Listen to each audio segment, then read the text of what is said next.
втора част на втората част, в която ви показвам как грима ви да изглежда много по-добре от професионален гримьор. За да може това око да изглежда така, съм направила основният контур с този тъмно кафяв цвят и съм го преляла отгоре с този бежов цвят. А за да може светлата част да изглежда още по-светла, слагаме коректор. И всичко кремообразно трябва да се запечата с нещо прахообразно. Аз ще си сложа и малко златна сянка в началото на окото, защото така ми е малко посно.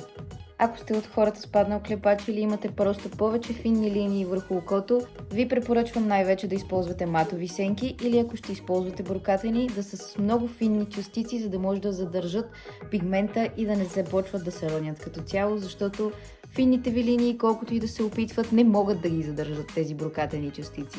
Аз ще си сложа и очна линия, просто защото съм аз.